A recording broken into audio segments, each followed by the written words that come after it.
yako matawi ambayo tuliyapata tukiwa safarini kwenda Malawi. Na waona hapa wametoka Ileje mpakani huko.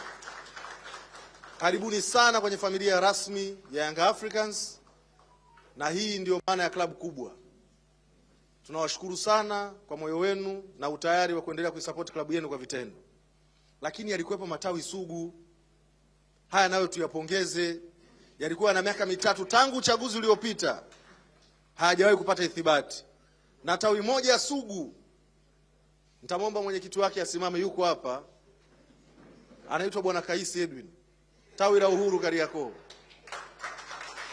Kwa hiyo hawa ni mfano wa matawi mengine ambayo tutaendelea kusimamia katiba yetu ibara ya 13 kifungu namba 3. Ada ya Young Africans unapaswa kuilipa mpaka pale utakapoachana na dunia hii.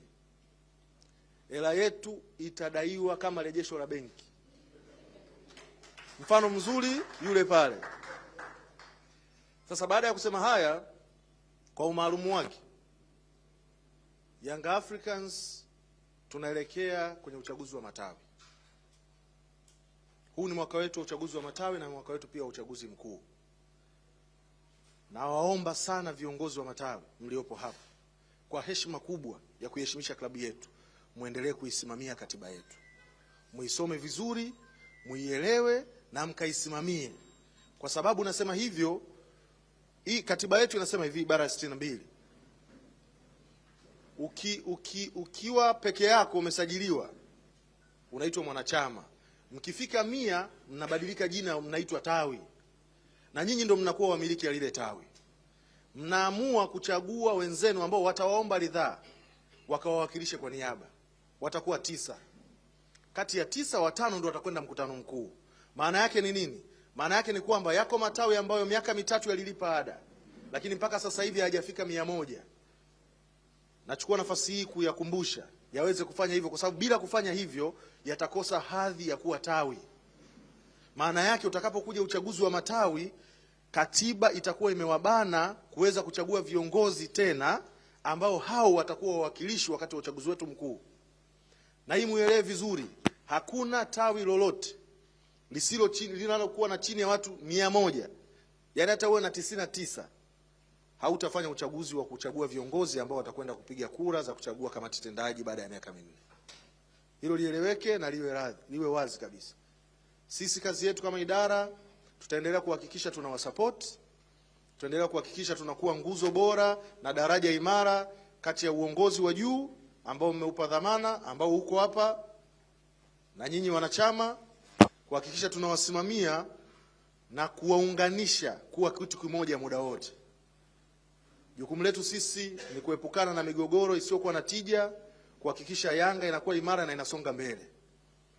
Lakini mwisho, nipende kuwakumbusha, tuliopo hapa pia tumefika kwa sababu katiba inaturuhusu kwa wanachama 100. Lakini dhima kuu ni kuhakikisha kwamba tawi lenye wanachama 500 wote wawe hai.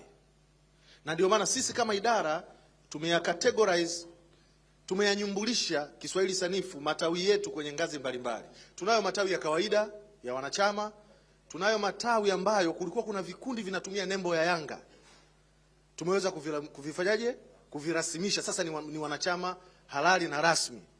Leo ukienda kule Butiama, juzi tumesajili tawi lina wanachama 467. Kilikuwa ni kikundi kinatumia nembo yetu. Kanda ya Ziwa yote na nyanda za juu kusini bado tunaendelea kuhakikisha kwamba vile vikundi tunavirasimisha. Lakini tulikwenda kwenye taasisi rasmi na zisizo rasmi. Mfano, mtawaona pale wako wawakilishi, tuna taasisi zaidi ya 38. Tunatawi sasa hivi TANESCO, tunatawi TRA, tunatawi Benki Kuu, tunatawi NSSF. Wanayanga wote walioko pale wanatusaidia kuweza kusimamia na kuweza kuichangia klabu yetu na kuhakikisha kwamba tunajenga Yanga iliyo bora. Tuendelee kuwaelimisha wale wengine ambao hawajaweza kufikia haya malengo. Tuendelee kuwa chachu ya kiushindani sisi kwa sisi, tawi kwa tawi, kuhakikisha kwamba tunayafikia yale malengo yetu. Sasa hivi tuko kwenye critical time kama club ambayo tumeshajinyumbulisha kwamba ligi ya ndani sisi tayari ni wafalme. Sasa ili tuwe wakubwa zaidi, viongozi wenye matawi ambayo wana wanachama zaidi ya 100, muhakikishe wale wanachama wanalipa ada. Kuna tawi la hapa ambalo nadhani mjumbe wake nimemwona mmoja, anaitwa Bwana Nehemia Tom. Tawi la hapa makao makuu ya klabu. Lile tawi lina wanachama 500, ile wakifika 100 wanaishia hapo hapo. Wanasema wengine hawajawahi kuchukua kadi. Sasa Bwana Nei, nikukumbushe tu, kaongea na mwenyekiti wako. Katiba ya Yanga inataka pesa zetu mkazikusanye kwa wale mliowapa kadi zetu.